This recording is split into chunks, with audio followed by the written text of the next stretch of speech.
mata kuliah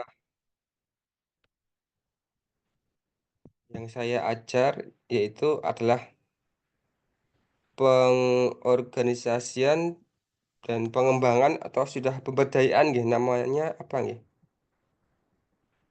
Kalau yang baru itu namanya pengorganisasian dan pemberdayaan. Oh, sudah pemberdayaan ya. Pengorganisasian dan pemberdayaan masyarakat. Kemudian ini nanti kelasnya adalah kelas besar, artinya semua peminatan itu mendapatkan mata kuliah ini. Kemudian sebelumnya saya mengucapkan terima kasih Bapak Ibu yang sudah berkenan untuk meluangkan waktunya untuk hadir dalam perkuliahan pada kesempatan kali ini.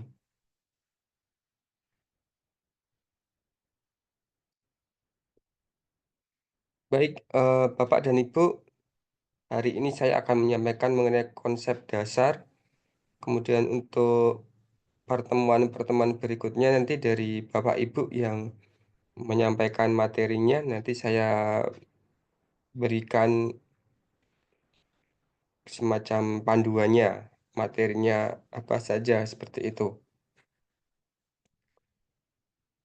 Hmm, Bapak Ibu, kita beranjak konsep pengorganisasian dan pengembangan ini berdasarkan konsep dari sosial atau konsep-konsep yang ada dalam sosial, kemasyarakatan dan sebagainya.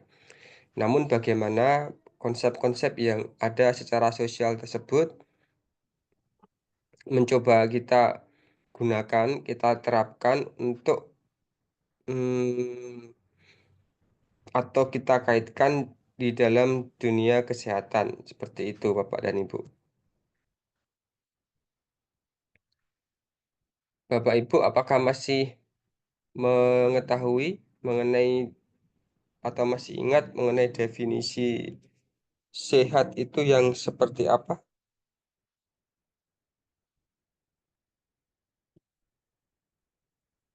Seseorang dikatakan sehat secara sempurna apabila dia telah mendapatkan atau memiliki beberapa dimensi-dimensi yang ada dalam kesehatan itu sendiri. Ada beberapa dimensi, Bapak Ibu.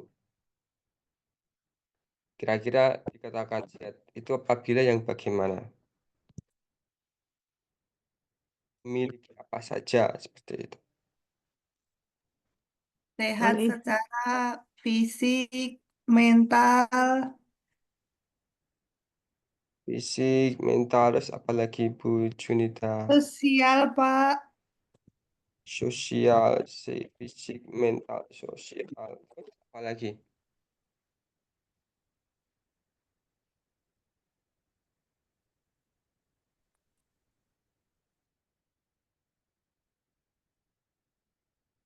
Ada yang mau menambahkan dari Bu Junita tadi?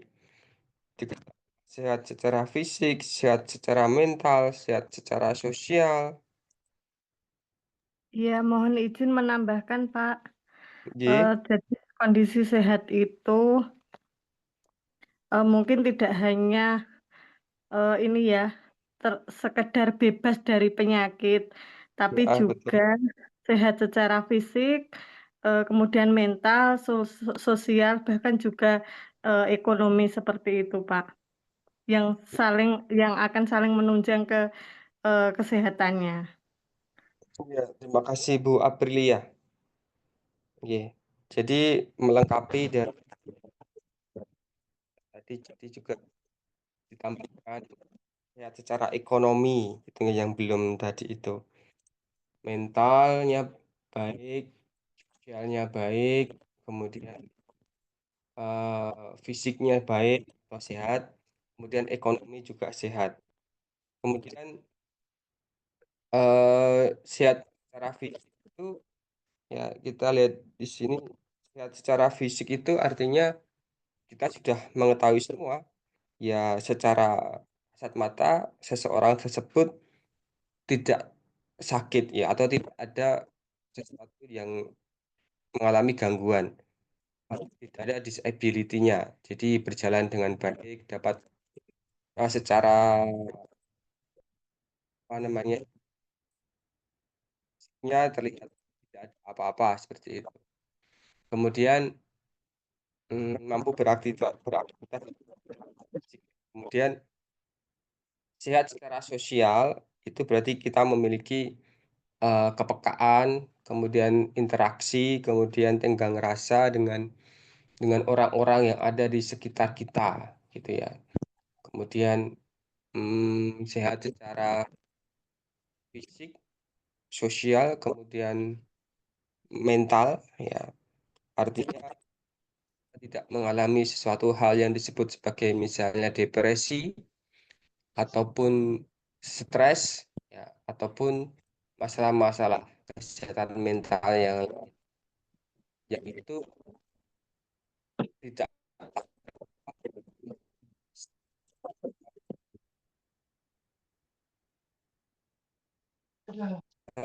kesehatan itu nggak bisa.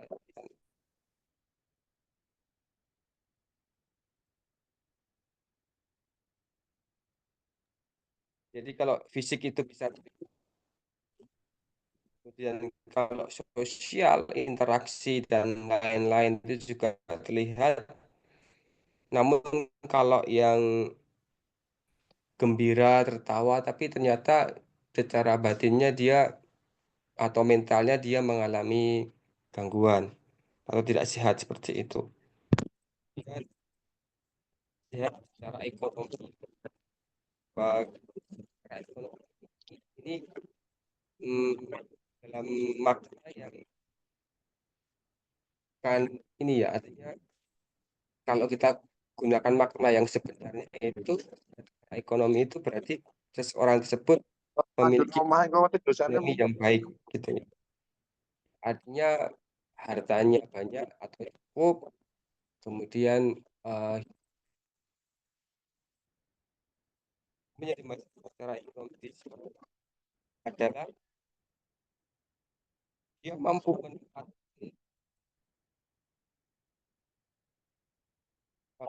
Pak, maaf Pak, eh, suaranya ya agak terputus-putus Pak.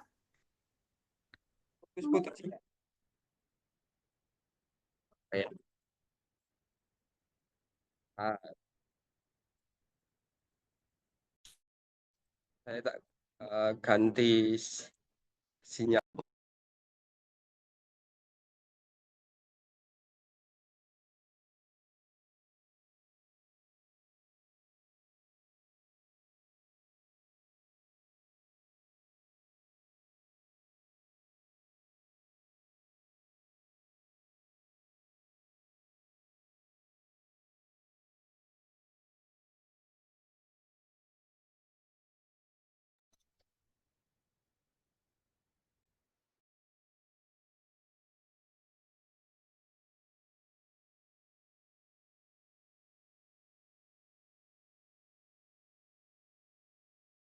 Saya sudah ganti sinyal, semoga tidak putus-putus lagi.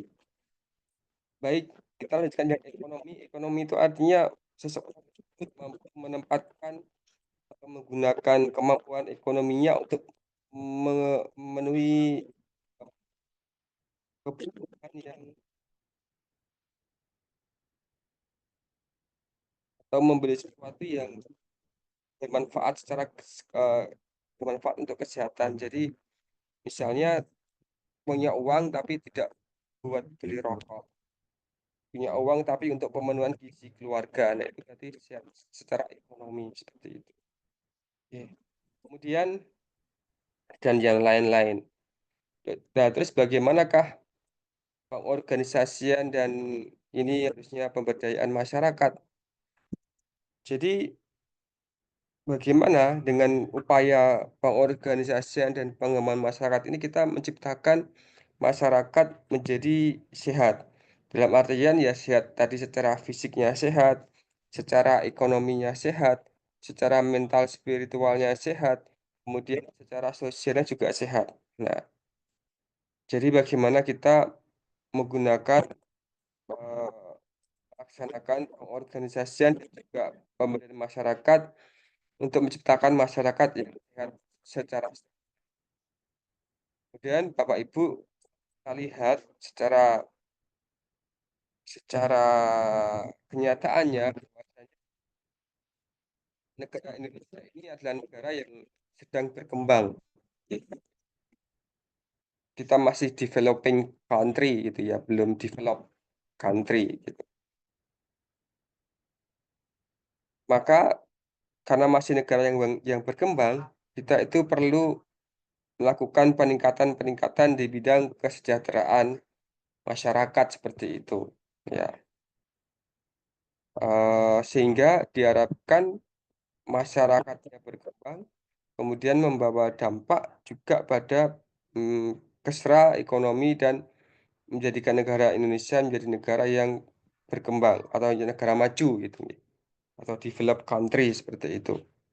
Kemudian di Indonesia juga kita memiliki potensi sumber daya alam maupun sumber daya manusia yang besar seperti itu.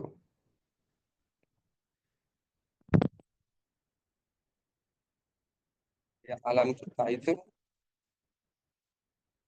daya alam kita itu banyak. Kita mengelola apa namanya, hmm, mengelola mulai dari hulu ke hilir seperti itu ya bahasanya. Kita masih melakukan apa namanya, kerjasama ataupun bantuan untuk mengolah sumber daya alam kita. Kemudian SDM kita itu juga besar, ya Bapak Ibu. Jadi banyak, ada sekitar 270 juta, di mana sebagian besar penduduk dengan kategori penduduk yang produktif, bonus demografi, atau saat ini sedang mengalami bonus demografi, di mana jumlah penduduk usia produktif itu lebih banyak dibandingkan penduduk yang usia non produktif seperti itu. Artinya ini merupakan kesempatan dan juga bumerang ya. Kalau kita dapat memanfaatkannya dengan baik, maka ini akan jadi peluang untuk meningkatkan kesehatan dan juga kesejahteraan masyarakat ya. Namun apabila kita tidak memanfaatkan, akan jadi bumerang yang artinya justru akan meningkatkan beban bagi masyarakat maupun bagi negara itu sendiri. Maka tantangan berikutnya sebenarnya juga jauh lebih berat, karena kalau kita geser beberapa tahun kita demografi, maka selanjutnya beban justru akan banyak kepada apa nama, angka ketergantungan itu akan meningkat. Maksudnya angka ketergantungan meningkat itu yang produktif ini akan banyak berubah menjadi penduduk lansia seperti itu.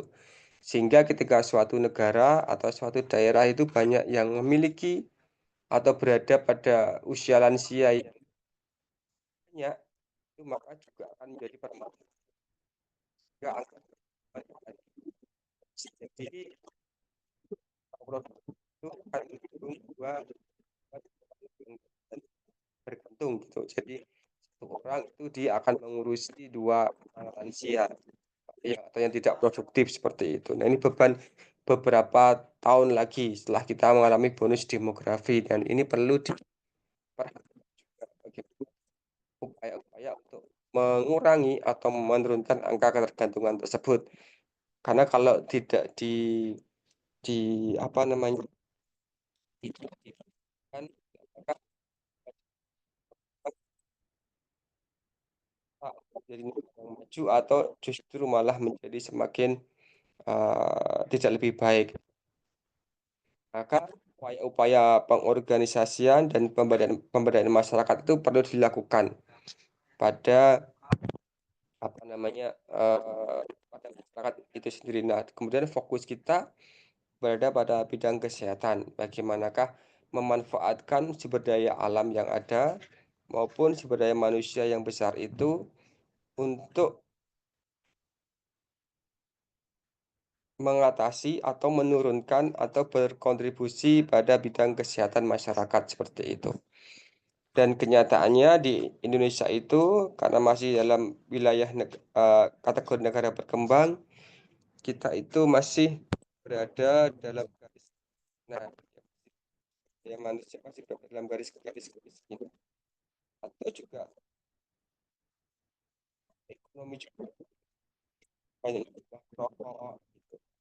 Ya, semakin menurunnya degradasi moral, kita lihat beberapa aspek banyak sekali muncul degradasi moral seperti itu ya Bapak Ibu. Kasus-kasus terbaru gitu yang kita lihat di televisi seperti itu ada tenaga kesehatan apapun pun yang kasus berkaitan dengan moral dan sebagainya. Tapi kan secara mental spiritualnya itu kan cukup sehat. Kemudian si banyak SDM yang di garis kemiskinan ini adalah penghambat sekaligus tantangan bagaimana kamu. Ya, jadi kemiskinan itu juga akan berkaitan dengan kualitas masyarakat atau kesehatan itu sendiri. Ya, kalau ekonomi masyarakat itu berdaya dan mampu, maka itu dapat menciptakan masyarakat yang sehat lebih lebih lebih apa, potensial lebih baik.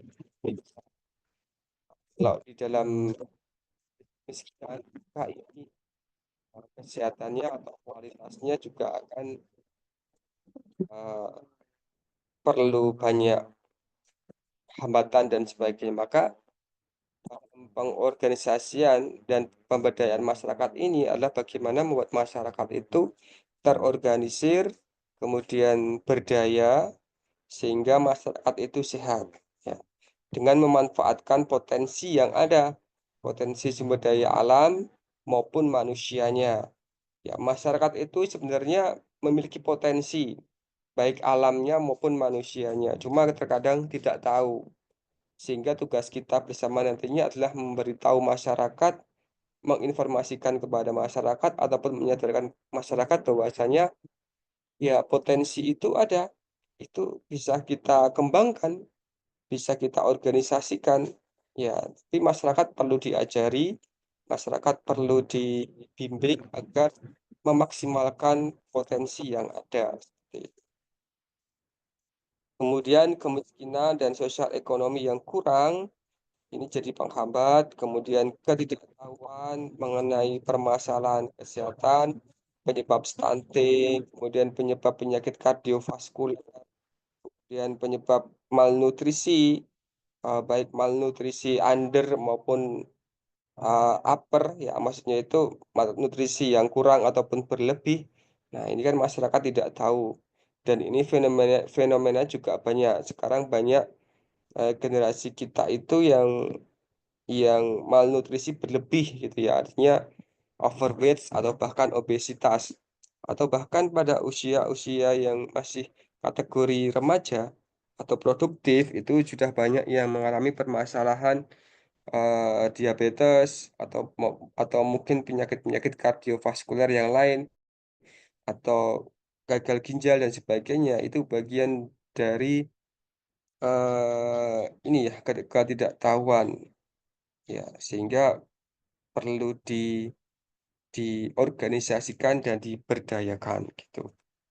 Nah, ini ibarat seperti lingkaran setan itu nggih. Mengatakan seperti ada yang mengatakan seperti itu kemiskinan, sosial ekonomi yang kurang, kemudian ketidaktahuan, kemudian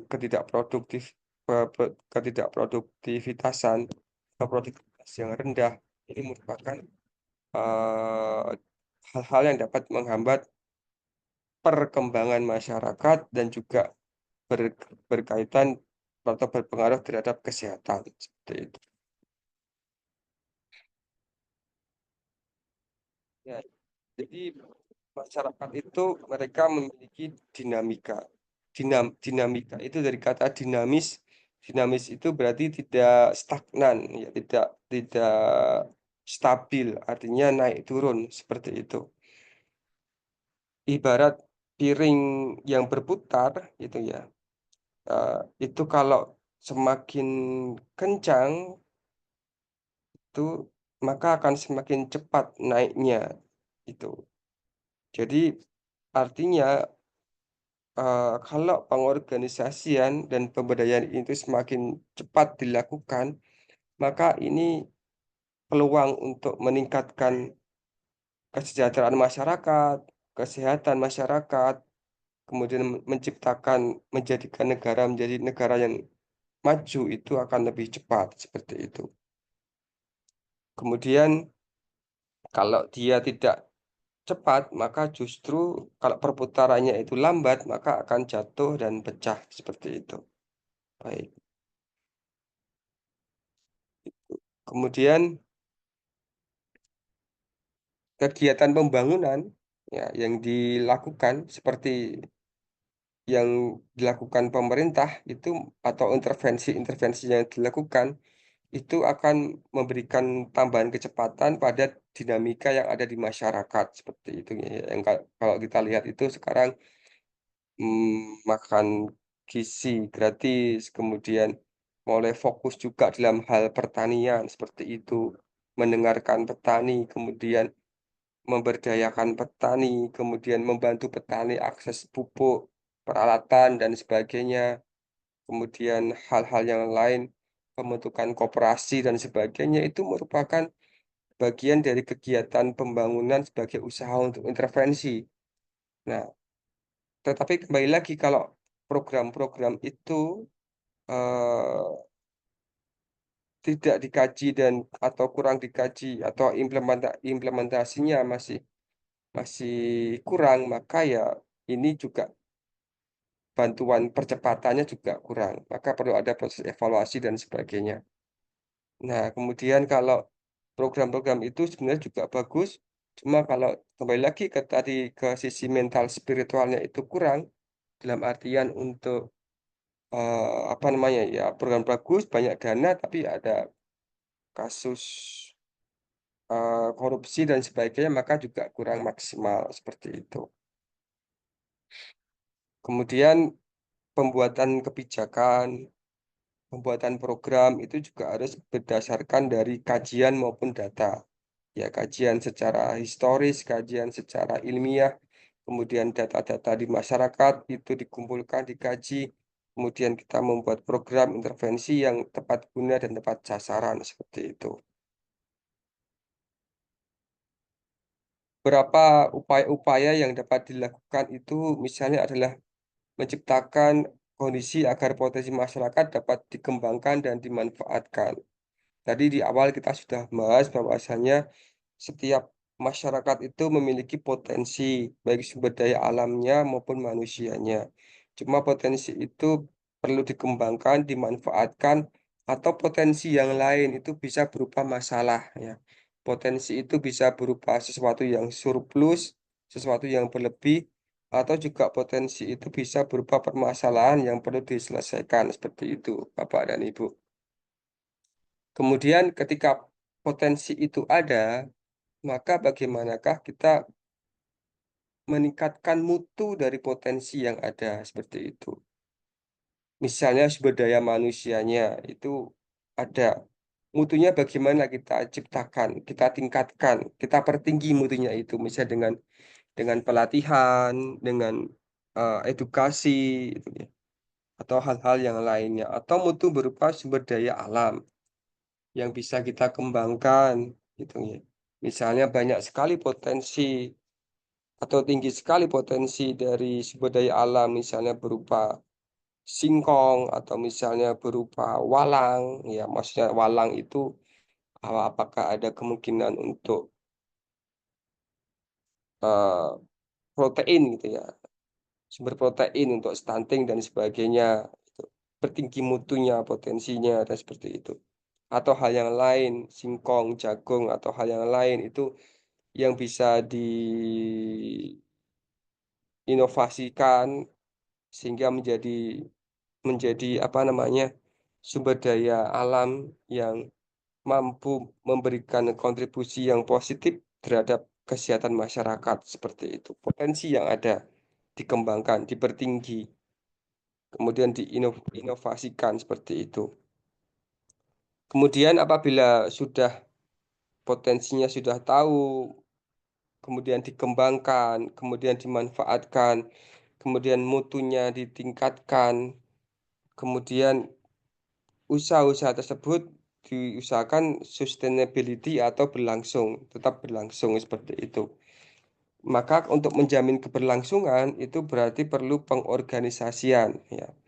Kalau dalam satu dua ini kita melakukan pemberdayaan ya atau pengembangan, maka pada poin tiga itu adalah pengorganisasiannya. Berarti perlu ada yang bertanggung jawab siapa dan bagaimanakah legalitas formalnya gitu.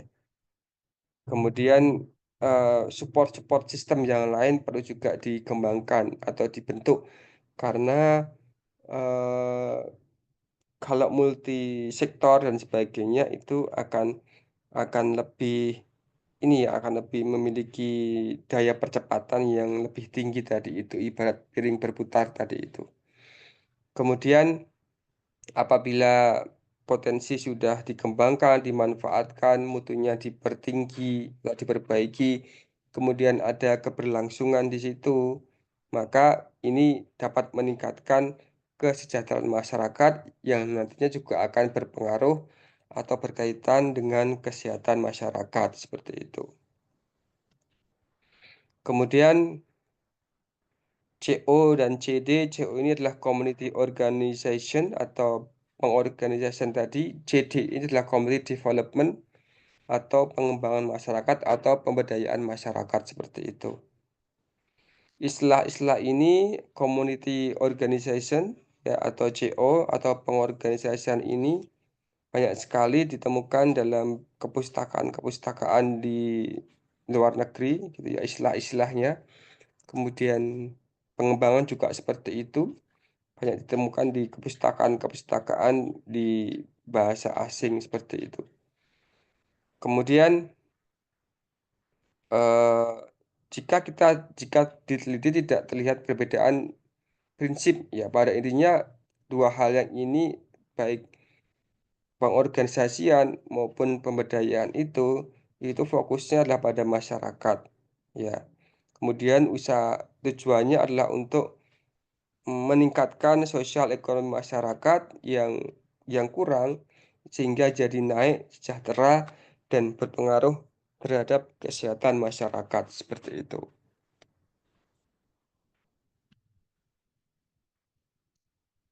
Dan tentu saja nanti akan ada tantangan-tantangan dan hambatan pada setiap masyarakat, di mana masyarakat satu dengan masyarakat yang lain itu memiliki karakteristik potensi ataupun karakteristik permasalahan yang berbeda.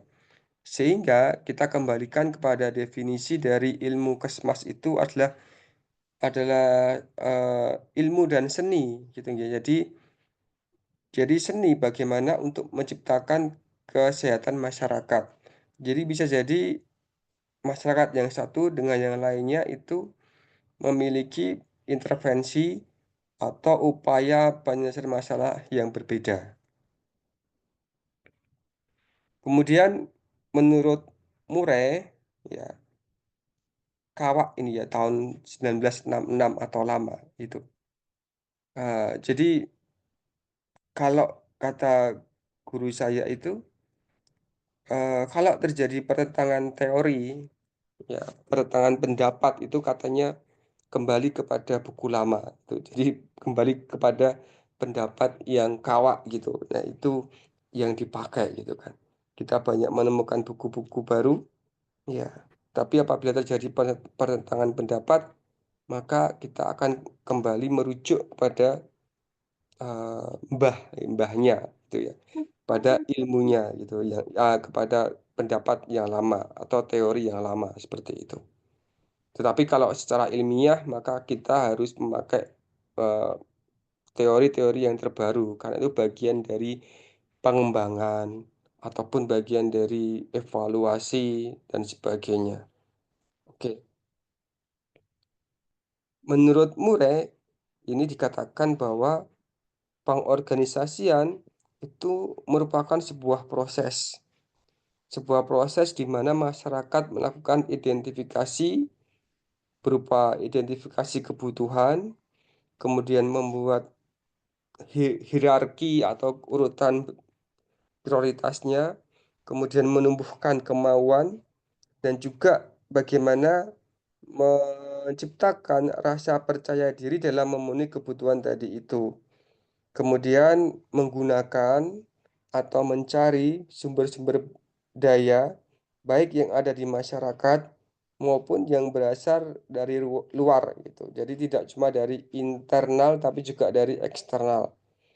Kemudian melakukan upaya-upaya ataupun tindakan-tindakan untuk memenuhi kebutuhan tadi sambil tadi itu mempertinggi potensi atau mutu tadi itu, kemudian menciptakan keberlangsungan atau keberlanjutan atau sustainability-nya, kemudian perlu juga ada kerjasama untuk meningkatkan cakupan ataupun potensi dan sebagainya. Ini adalah menurut Murray. Jadi suatu proses di mana melakukan identifikasi kebutuhan, membuat prioritas, karena tidak semua potensi itu perlu diperhatikan atau perlu digarap gitu ya.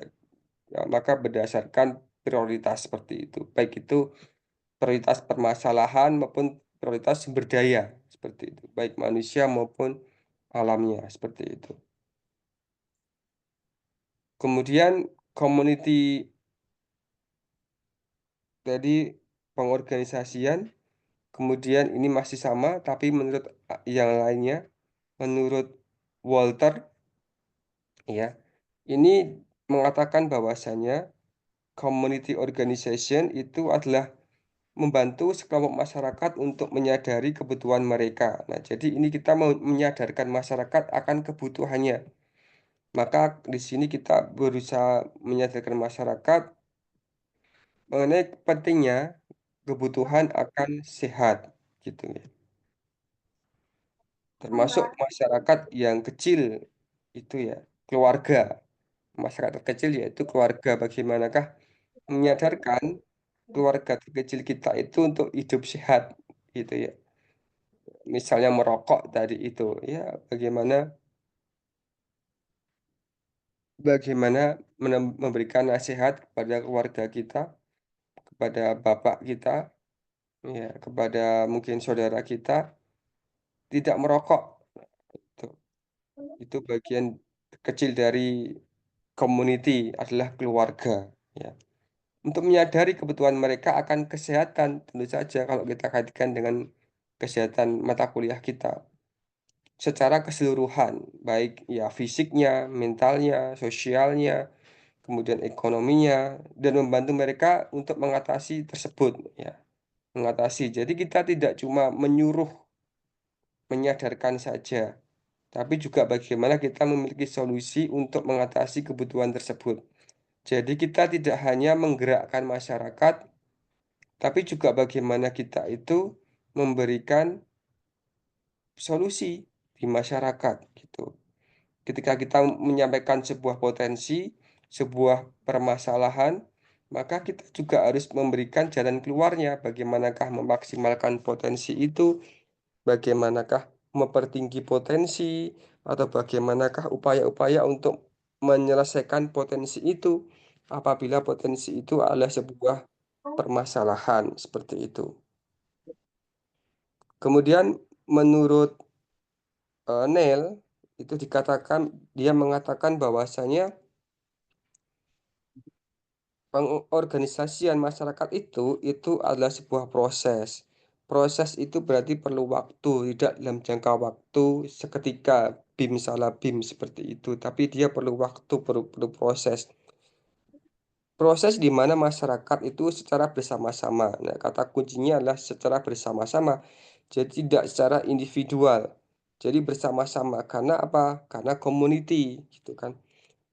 Jadi diorganisasikan secara bersama-sama, kemudian masyarakat itu mereka menetapkan kebutuhan karena apa? Mereka melihat potensi permasalahan ataupun potensi kelebihan seperti itu.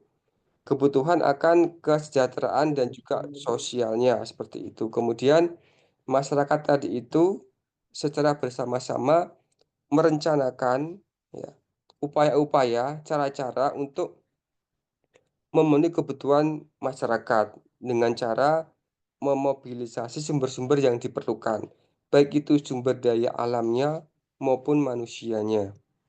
Nah, jadi pengorganisasian itu merupakan sebuah proses yang dilakukan secara bersama-sama pada masyarakat untuk mencapai atau menetapkan kebutuhan tertentu untuk menciptakan kesejahteraan dan juga kesehatan pada masyarakat seperti itu.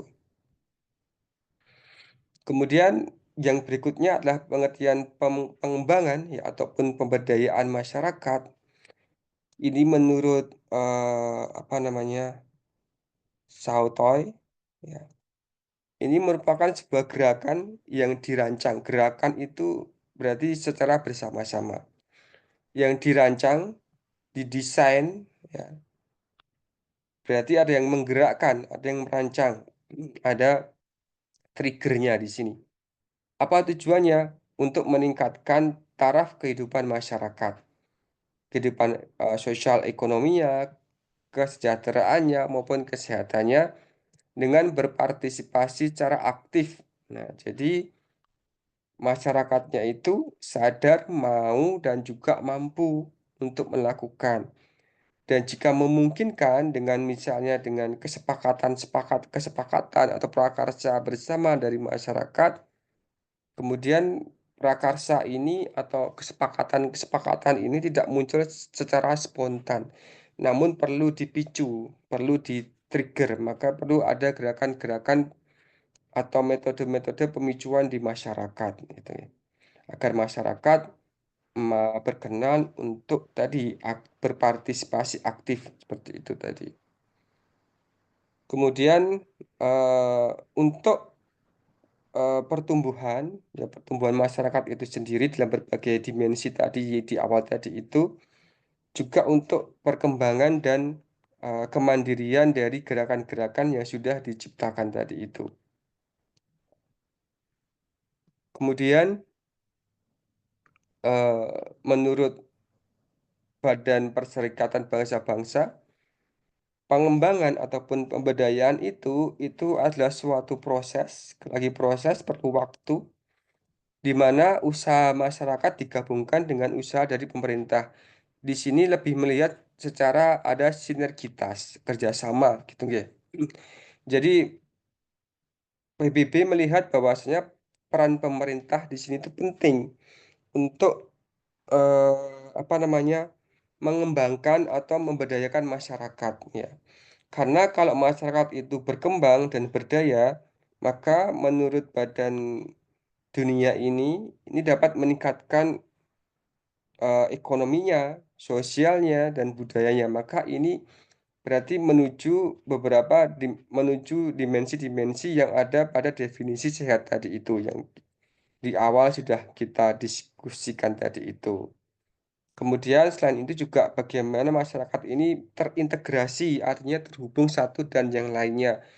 Tadi kita di awal juga membahas di depan bahwasanya perlu perlibatan pihak internal maupun eksternal di dalam masyarakat itu sendiri, sehingga integrasi ini akan mempermudah ataupun mempercepat proses pengembangan masyarakat menjadi lebih baik, lebih maju, lebih sehat, dan lebih sejahtera seperti itu. Jadi Badan Dunia ini, PBB ini, dia lebih berpikir atau dia lebih memiliki pandangan bahwasanya untuk mengembangkan, memberdayakan masyarakat itu perlu peran kontribusi dari pemerintah, kemudian masyarakatnya terintegrasi satu dengan yang lainnya, sehingga akan mempermudah, mempercepat, dan memperluas pencapaian target-target tadi itu, yaitu kesejahteraan, kesehatan, dan sebagainya. Kemudian tujuannya adalah mengembangkan masyarakat melalui pengorganisasian semua sumber daya yang ada di masyarakat, baik alamnya, baik manusianya, agar masyarakatnya itu mau, mampu, dan mandiri, ya, untuk menciptakan kesehatan masyarakat. Seperti itu. Mengapa harus diorganisasikan? Ya, biar efektif dan efisien. Atau yang lainnya, ya biar efektif, efisien, kemudian lebih cepat tadi itu ya. Mandiri artinya semua mampu, kemudian mampu melaksanakan dan juga mengembangkan potensi-potensi yang ada. Kemudian masyarakat itu adalah suatu sistem sosial yang di dalamnya itu ada berbagai macam kebudayaan, karakteristik yang berbeda-beda. Kemudian masyarakat itu di dalamnya berinteraksi, ada sistem adat, norma, dan sebagainya, maka ini adalah bagian dari hambatan dan tantangan kita untuk mengembangkan dan mengorganisasikan, memahami karakteristik masyarakat dan sebagainya. Maka di awal tadi saya menyampaikan eh, Kesmas Public Health itu adalah ilmu dan seni. Jadi kalau kita mau mengembangkan dan mau mengorganisasikan ataupun memberdayakan masyarakat, bisa jadi permasalahan yang sama itu diselesaikan dengan cara yang berbeda pada berbagai masyarakat-masyarakat yang berbeda pula gitu. Penyelesaian masalah stunting di Jawa dengan di Papua ataupun di daerah lain itu bisa jadi berbeda. Karena tadi itu masyarakat itu adalah suatu sistem yang di dalamnya ada aturan, ada norma, ada adat istiadat, ada potensi dan sebagainya yang itu perlu diperhatikan. Sehingga bisa jadi permasalahan yang sama diselesaikan dengan cara yang berbeda. Seperti itu. Ini definisinya, ada norma tadi itu sudah disampaikan, ada value-nya, ada nilai-nilai yang harus dijaga. Seperti itu. Ya, ini sudah. Oke. Ya, oke. Dan sebagainya. Potensi, tadi kita sudah berbicara mengenai potensi, kemudian status, ini merupakan eh, karakter demografi dari masyarakat yang bisa juga menjadi menjadi pertimbangan atau menjadi hambatan peluang dalam upaya untuk pengembangan dan juga pengorganisasian masyarakat seperti itu. Status sosial dan sebagainya bisa jadi penghambat dan peluang seperti itu. Hmm, Pendekatan secara lokal tadi sudah disampaikan, permasalahan yang sama belum tentu diselesaikan dengan cara yang sama pula seperti itu. Pendekatan secara sosial, memahami karakteristik sosiologi dan sebagainya. Kemudian beberapa social action seperti bina suasana sampai dengan kerja bakti dan sebagainya seperti itu. Baik, Bapak Ibu, saya kira itu yang bisa disampaikan terlebih dahulu. Apakah ada diskusi yang ingin disampaikan seperti itu?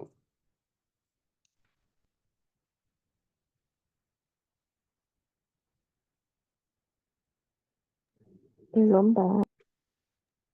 Lupa. Oke.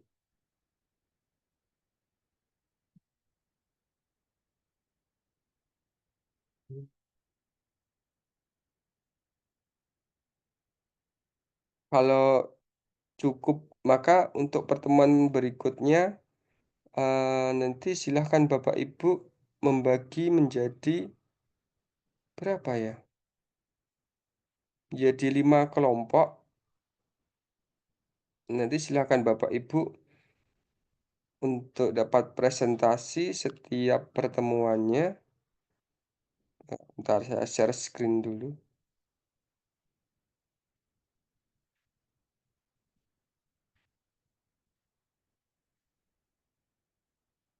Jadi tugas ini adalah untuk tugas sekaligus UTS gitu Bapak Ibu. Nanti dari 40 mahasiswa silahkan dibagi menjadi 5 kelompok gitu nggih. Berarti per kelompoknya ada sekitar 8 mahasiswa.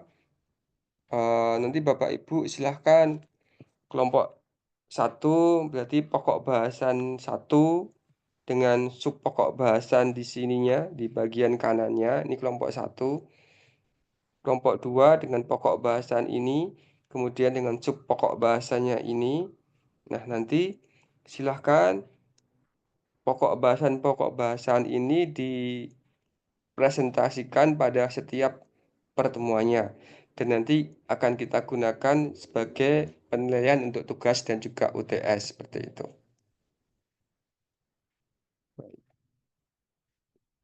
Oh, sudah habis ini. Perlu beli lagi. Izin bertanya, Pak. Nggih, Pak Diki. Berarti Pripun? nanti untuk presentasinya mempresentasikan judul yang awal tadi ya, Pak? Setiap kelompok, setiap pertemuan. Berarti ada sekitar 5 kali pertemuan kelompok gitu, Pak. Nggih, jadi setiap pertemuan nanti setiap kelompok satu pertemuan satu kelompok untuk presentasi begitu Bapak. Baik, terima kasih, Pak. Untuk teknis matnya atau bebas kelompok dari kelompok 1, 2, 3, 4 atau dari 5, 4, 3 tuh atau diundi nanti di saat hari H begitu, Pak? Kalau melihat dari materinya ini sepertinya berurutan Bapak. Dari kelompok 1, 2, 3, 4, 5 seperti itu berurutan sepertinya. Baik, terima kasih, Pak. Nggih, Bapak. Untuk pembagian kelompok sesuai absen saja Pak ya, sesuai nomor Untuk kita aja ya. nggih, monggo saya kembalikan kepada Bapak Ibu saja seperti biasanya atau adatnya seperti apa monggo Bapak Ibu saja nanti. Oke, terima kasih Pak. Nggih. Eh, Pak, izin mulai bertanya, Pak. presentasinya kapan ya, Pak? Nggih, siapa Pak Samuel bagaimana Pak Samuel? Mulai presentasinya kapan ya, Pak ya? Minggu depan atau 2 minggu lagi atau gimana, Pak? Pertemuan berikutnya jadwalnya kapan itu, Pak? Eh, Berarti Jumat depan ya, Pak nggih? kalau misalnya Jumat depan itu terlalu mepet, ya 2 minggu lagi aja nggak apa-apa. Kita kan kalau di kelas non reguler itu kan pertemuannya kan maksimal 6 kali, Pak, dalam satu semester itu. Oh, Oke, nggih, Pak. oke. Jadi kalau misalnya belum siap, nggak apa-apa 2 minggu lagi seperti itu, Pak, untuk persiapan gitu. Nggih, baik, Pak Farid. Oke. Izin bertanya, Bapak. Untuk presentasinya itu boleh nggak kita rekaman atau setiap mahasiswa presentasi per slide satu-satu, Pak? Ya, harapannya setiap mahasiswa dapat dapat membaca atau dapat presentasi gitu ya, Bu, ya. Oh, iya. Gitu. Ya, Pak. Yang Iya. dimaksud tadi itu ini Pak, live atau kita record gitu Pak. Live, Pak. Oh siapa? Ya, Live. siapa? Atur nuhun. Ya, baik. Mohon izin bertanya, Pak. Nggih, Bu, siapa ini? April, Pak. Izin Oh, Bu. bertanya untuk penugasannya PowerPoint atau PowerPoint dan makalah, gitu, Pak. PowerPoint saja, Bu. Baik, Pak. Matur nuwun. Ye, sami-sami. Monggo ada lagi? Oh, ini ada di kolom chat. Bu Virginia.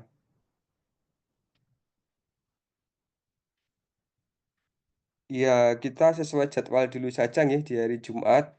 Karena Kamis, karena ini maju Kamis kalau nggak salah karena besok tanggal merah nih kalau nggak salah Bu Virginia.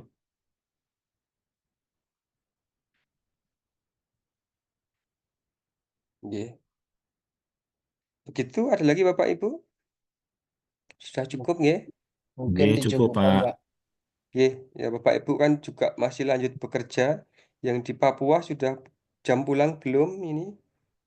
Sudah di rumah Pak. tinggal Kita di tunggu rumah. saya. Oh, nggih. Baik. Baik, saya kira begitu Bapak Ibu. Terima kasih atas perhatiannya, berkenan rawuh walaupun secara daring, ya memanfaatkan perkembangan teknologi yang ada, memangkas waktu dan juga jarak gitu ya. Atau iya, itu sehingga kita dapat tetap bersama-sama untuk mencari pengetahuan gitu kan. Nanti saya juga pada akhirnya juga akan belajar dari Bapak Ibu. Dan Bapak Ibu kalau dalam beberapa materi tadi itu ada pengalaman-pengalaman di lapangan yang bisa disampaikan, disampaikan saja ya. Jadi kita saling belajar seperti itu. Mungkin menemukan fenomena di kantor, di tempat kerja, dan sebagainya boleh dimasukkan seperti itu. Akan menambah wawasan bagi kita semua. Oke, begitu. Selamat sore Bapak dan Ibu. Saya akhiri sekian. Assalamualaikum warahmatullahi wabarakatuh. Salam warahmatullahi Waalaikumsalam Terima kasih, warahmatullahi Pak. wabarakatuh. Nuwun, Pak. Nuwun, Sami Pak. sami. Terima kasih Pak Titin.